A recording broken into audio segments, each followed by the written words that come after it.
உன்னால ஒன்றும் பண்ண முடியலன்னதும் அதுக்கும் நாங்க தான் காரணம்னு சிஎம் செல்லுக்கு மெயில் போடுறீங்களோ? ஏன் சிஎம் செல்லுக்கு மெயில் அனுப்பணுமா? ரொம்ப ஆசைப்படுவ போல இருக்கே. ஐயோ வேணாம் வேணாம், பயமா இருக்கு. ஆமா, நீ பயப்படாதவன் தான்.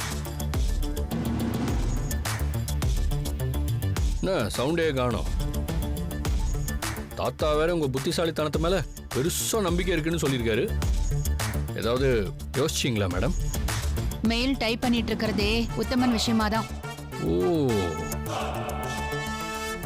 உத்தமன் கோயில் நகையில கை வச்சிருக்காரு. நிஜமாவா? எனக்கு கிடைச்ச தகவல்லாம் வச்சு கோத்து பார்த்தா அந்த ஆளு நகைகள்ல கை வச்சிருக்க நிறைய வாய்ப்பு இருக்கு. அப்போ உனக்கு கன்ஃபார்மா தெரியாது. எனக்கு உள் மனசுல அந்த ஆளு கோயில் நகைகள்ல கை வச்சிருப்பாருன்னு தோணுனதுனாலதான் தாத்தா கிட்ட கோயில் விஷயத்த பத்தி கேட்டேன். என்னோட கணிப்பு சரியா இருக்குன்ற மாதிரி தான் இன்னைக்கு எனக்கு கிடைச்ச தகவலும் இருக்கு.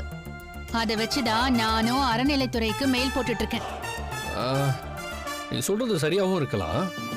ஆனா அந்த உத்தம உஷார் பார்ட்டிக்காரன் அறநிலையத்துறை அதிகாரிங்க வராங்கன்னு லைட்டா நியூஸ் தெரிஞ்சா கூட விவரமா ஏதாவது பண்ணி எஸ்கேப் ஆயிடுவான். அப்படி இல்லைன்னா மாட்டிக்காத மாதிரி ஏதாவது பக்காவா பிளான் பண்ணி தான் நகையை திருடி இருப்பான். விட்டா உத்தமனுக்கு ரசிகர் மன்றமே ஆரம்பிப்பீங்க போல. ஏய் லொல்ல. இல்ல, நீ பேசுறதெல்லாம் பார்த்தா உத்தமனோட ஃபேன் மாதிரில இருக்கு. நான் ஏன் அப்படி சொல்றேன்னா, அவன் விவரமானவன். அவங்ககிட்ட இந்த மாதிரி ரூட்ல போய் மடக்கிறதெல்லாம் வேலைக்கே ஆகாதுன்னு சொல்ல வந்தேன். நீ சொல்ற மாதிரி அவன் கோயில் நகையை திருடி வச்சிருந்தா அதுக்கு முன்னாடியே அறநிலையத்துறைக்கிட்ட இருந்து தப்பிக்க வழியை யோசிச்சுதான் கையை வச்சிருப்பான். ஏன்னா வரலாறு அப்படி இருக்கட்டும். அதுக்காக என் முயற்சியை நான் பண்ணாம இருக்க முடியுமா? பண்ணு பண்ணு, இது எதுவுமே வேலைக்கே ஆகாது.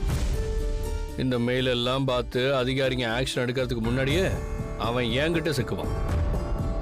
அதுக்கான எல்லா ஏற்பாடும் பக்காவா பண்ணிட்டு தான் இப்ப நான் வாண்டடா உங்ககிட்ட வாயை கொடுத்து வம்பிழுத்துட்டு இருக்கேன். இல்ல, நீ பெரிய புத்திசாலின்னு தாத்தா சொன்னார்ல, அப்ப நாங்களா என்ன கூமுட்டையா? நாங்களும் புத்திசாலி தான்னு அவருக்கு புரிய வைக்கணும்ல. அதான் உத்தமனுக்கு வகையா ஒரு வலையை விரிச்சிருக்கேன். நாங்களும் அறிவா யோசிப்போன்னு நாளைக்கு தெரியும். நீ மெனக்கிட்டு தட்டிக்கிட்டு இருக்கிறதெல்லாம் போதும், மூடி வச்சுட்டு பாடு. பெரிய ஷேடின்னு நினப்பு.